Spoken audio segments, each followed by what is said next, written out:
അമ്മ രേവതിയെ കുറ്റപ്പെടുത്തി ഓരോന്ന് പറയുമ്പോൾ വർഷ വന്ന് പറയാണ്, രേവതി ചേച്ചി അമ്മ എന്തിനാ കുറ്റം പറയുന്നത്, ഒക്കെ സച്ചേട്ടനല്ലേ ചെയ്തതെന്ന് പറയും. അമ്മ പറയും ഒക്കെ അവൾ അറിഞ്ഞുകൊണ്ടാണ് ചെയ്യുന്നത്, അവളാണ് സച്ചി എങ്ങനെ മൂപ്പിച്ചു കൊടുക്കുന്നത്. വർഷ പറയും രേവതി ചേച്ചിക്ക് നമ്മളെപ്പോലെ തന്നെ ഒന്നും അറിയില്ല, AC തിരിച്ചു കൊടുത്തൊക്കെ സച്ചേട്ടൻ്റെ സ്വന്തം ഇഷ്ടപ്രകാരമാണെന്ന്. ഒരു കാര്യമില്ലാതെ രേവതി ചേച്ചിയെ വഴക്ക് പറയുകയും കുറ്റപ്പെടുത്തുകയും ചെയ്യണം, അതാണ് ആൻറ്റിയുടെ ഹോബി. ആൻറ്റി ഇത് വളരെ മോശമാണ് കേട്ടോ, കഷ്ടം എന്നൊക്കെ വർഷ പറയും.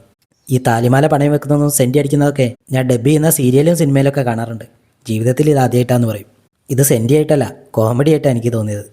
വർഷം പോയി കഴിയുമ്പോൾ അമ്മ ശ്രുതിയോട് പറയാം, അവളെ ഞാൻ തിരിച്ചു പറയാത്ത എന്താണെന്നറിയുമോ നോക്കും. ശ്രുതി അറിയും, അറിയാം, പേടിച്ചിട്ടല്ലേ നോക്കും. അമ്മ പറയും, പേടിയോ എനിക്കോ, അവളെൻ്റെ അമ്മായിയമ്മയല്ല എൻ്റെ മരുമകളാണെന്ന് പറയും. ശ്രുതി അറിയാം, എൻ്റെ കഴുത്തിൽ താലിമാല അല്ലാത്തതുകൊണ്ട് അമ്മയ്ക്ക് വിഷമം വേണ്ട, ഒക്കെ ഞാൻ തിരിച്ചെടുത്തോളാം എന്ന് പറഞ്ഞിട്ട് ശ്രുതിയും പോവാണ്. കൂട്ടുകാരി ശ്രുതിയോട് ചോദിക്കും, അമ്മ മാല എടുത്തു തരാമെന്ന് പറയുമ്പോൾ നിനക്ക് സമ്മതിച്ചുകൂടായിരുന്നോ എന്ന് ചോദിക്കും. ശ്രുതി പറയും, അമ്മ എടുത്തു തന്നാലും കടം വാങ്ങിച്ചിട്ട് എടുത്തു തരാം, അത് പിന്നെ ഞങ്ങൾ തന്നെ വീട്ടേണ്ടി വരും. ഈ മഞ്ഞച്ചരടിട്ട് നടന്നാലേ ശ്രുതി കരുതും ഞാൻ ശ്രുതിക്ക് വേണ്ടി എന്തോ ത്യാഗം ചെയ്തതാണെന്ന്, അത് ഭാവിയിൽ എനിക്ക് ഗുണം ചെയ്യും. കൂട്ടുകാരി പറയും, നിന്നെ പുറത്താക്കുന്ന ഒരു അവസ്ഥ വന്നാൽ അവർ തന്നെ നിന്നെ സപ്പോർട്ട് ചെയ്തോളും.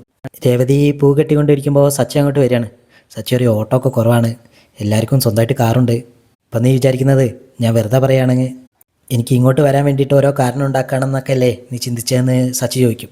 പക്ഷെ രേവതി ഒന്നും മിണ്ടില്ല. ഇത് കണ്ടിട്ട് സച്ചി ചോദിക്കും, എന്താ ഞാനൊന്ന് പറഞ്ഞാൽ 2 മറുപടി ചെയ്യുന്ന ആളാണല്ലോ, എന്താ ഒന്നും മിണ്ടാത്തതെന്നൊക്കെ ചോദിക്കും. സച്ചി ചോദിക്കും, എന്താ നിനക്ക് സുഖമില്ലെന്ന് ചോദിച്ച് തൊട്ട് നോക്കും. തൊട്ട് നോക്കിയിട്ട് പറയും, നല്ല പനിയുണ്ടല്ലോ, നീ എന്താ എന്നെ ഒന്ന് വിളിക്കാഞ്ഞെന്ന് ചോദിക്കും. ഹോസ്പിറ്റലിൽ പോകാമെന്ന് പറയുമ്പോൾ രേവതി അറിയാം അതൊന്നും വേണ്ട, കുറവില്ലെങ്കിൽ നാളെ പോകാമെന്ന് പറയും. സച്ചി പറയും, അതും പറ്റില്ല, ഇന്ന് തന്നെ പോകണമെന്ന് പറയും. രേവതി പറയും, അങ്ങനെയാണെങ്കിൽ സച്ചിയേട്ടൻ മെഡിക്കൽ ഷോപ്പിൽ നിന്ന് ഗുളിക വാങ്ങിച്ചുകൊണ്ട് വന്നാൽ മതി, അത് കഴിക്കാമെന്ന് പറയും. സച്ചി പറയും, എന്താ ഏതാണെന്നൊന്നും അറിയാതെ നമ്മൾ മെഡിക്കൽ ഷോപ്പിൽ നിന്ന് ഗുളിക വാങ്ങി കഴിക്കരുത്, ഡോക്ടറെ അടുത്ത് തന്നെ പോകണമെന്ന് പറയും. പക്ഷേ രേവതി അതൊന്നും സമ്മതിക്കില്ല. രേവതി പറയും, ഗുളിക മതിയെന്ന് പറയും. സച്ചി പറയും, എന്നാൽ റൂമിൽ പോയിട്ട് കിടക്കുമെന്ന് പറയും. രേവതി ഒരു റൂമിൽ അമ്മയുണ്ടെന്ന് പറയും. വേറെ റൂമുണ്ടല്ലോ അവിടെ, ശ്രുതിയുടെ റൂമിൽ പോയി കിടക്കാൻ പറയും. എന്നിട്ട് സച്ചി കൂട്ടി കൊണ്ടുപോയി ആ റൂമിലാക്കിയിട്ട് ഗുളിക വാങ്ങാൻ പോവാണ്. ഷോപ്പ് കഴിഞ്ഞ് വന്ന ശ്രുതി പറയും, ഇന്ന് ഞാൻ ഭയങ്കര ടയേർഡാണ്, ഒന്ന് പോയിട്ട് കിടക്കട്ടെ എന്ന് പറയും. റൂമിൽ ചെല്ലുമ്പോൾ കാണാൻ അവിടെ കിടന്നുറങ്ങുന്ന രേവതിയാണ്. ഇത് കണ്ടിട്ട് ശ്രുതിന്ന് വിളിക്കും. ശ്രുതി വന്നിട്ട് ശ്രുതിയോട് ചോദിക്കും, അല്ല രേവതി എന്താ ഇവിടെ കിടക്കുന്നത്? ശ്രുതി ചോദിക്കും, അതാ ഞാനും ചോദിക്കുന്നതെന്ന് പറയും. അമ്മ ഇത് കണ്ടിട്ട് അവിടെ നിന്ന് ദേഷ്യം പിടിക്കുകയാണ്, ഇവൾ ഇവിടെ വന്ന് കിടന്നോന്നൊക്കെ ചോദിച്ചിട്ട്. അച്ഛൻ പറയും, അവൾക്ക് എന്താ വയ്യായിക ഉണ്ടാവും, അല്ലാതെ അവൾ ഇവിടെ വന്ന് കിടക്കില്ലല്ലോ എന്ന് പറയും. ശ്രുതി അറിയും, അവളെ ഞങ്ങൾ വരുന്ന സമയം നോക്കി കരുതിക്കുട്ടി ഇവിടെ വന്ന് കിടന്നതാണെന്നൊക്കെ. ചന്ദ്ര അതിനെ സപ്പോർട്ട് ചെയ്യും. ഇതൊക്കെ കേട്ടിട്ട് അച്ഛൻ പറയും, നിങ്ങളെപ്പോലെ അഭിനയിക്കുന്നോളൊന്നല്ല രേവതി, അവൾക്കെന്താ വയ്യായിക ഉണ്ട്. അച്ഛൻ പോയി കഴിയുമ്പോൾ അമ്മ പറയും, അവളെ എങ്ങനെ വെറുതെ വിട്ടാൽ പറ്റില്ല എന്ന് പറഞ്ഞിട്ട് രേവതിയെ തട്ടി ഉണർത്തുകയാണ്.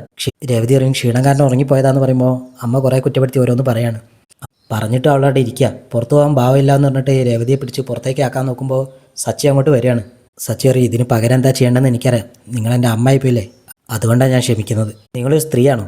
ആയിരുന്നെങ്കിലേ സുഖമില്ല വയ്യാന്ന് പറഞ്ഞാൽ നിങ്ങളിങ്ങനെ കാണിക്കുമായിരുന്നു. ശ്രീകാന്ത് പറയും, രേവതിക്ക് പനിയാണെന്ന് പറഞ്ഞിട്ടും നിങ്ങൾ പ്രശ്നം ഉണ്ടാക്കിയല്ലേ, കഷ്ടം തന്നെ സ്തുതിയേട്ടാന്നൊക്കെ പറയും. സച്ചി അമ്മയും കുറേ ചീത്ത പറയും. അച്ഛൻ പറയും, ഞാൻ അപ്പോഴേ പറഞ്ഞാൽ വയ്യാത്തോണ്ടാണ് രേവതി അവിടെ കിടക്കുന്നത്, അവളെ ശല്യപ്പെടുത്തരുന്നു. ഇവരതൊന്നും കേട്ടില്ല. ഹോസ്പിറ്റലിൽ പോകാമെന്ന് പറഞ്ഞിട്ട് രേവതി കേട്ടില്ല. ഞാൻ അവൾക്ക് മരുന്ന് വാങ്ങാൻ പോയതായിരുന്നു, മരുന്ന് വാങ്ങി വന്നപ്പോഴാണ് ഞാൻ ഇത് കാണുന്നതെന്നൊക്കെ സച്ചി അച്ഛനോട് പറയും. അമ്മ ചോദിക്കുക, ആളിൽ കിടന്ന അവൾക്ക് റെസ്റ്റ് എടുത്താൽ പോരെയെന്ന്. വർഷം പറയും, വയ്യാതിരിക്കുമ്പോൾ റൂമിൽ കിടക്കണ്ടേ, അമ്മ ഇങ്ങനെയൊന്നും പറയാൻ പാടില്ല എന്നൊക്കെ പറയും. അമ്മ പറയും, അവൾ ഓരോ കാരണങ്ങൾ ഇങ്ങനെ പറയണമെന്നൊക്കെ പറയും. ഇത് കേട്ടിട്ട് സച്ചി ദേഷ്യത്തോടെ അമ്മ ഇങ്ങനെ നോക്കുകയാണ്.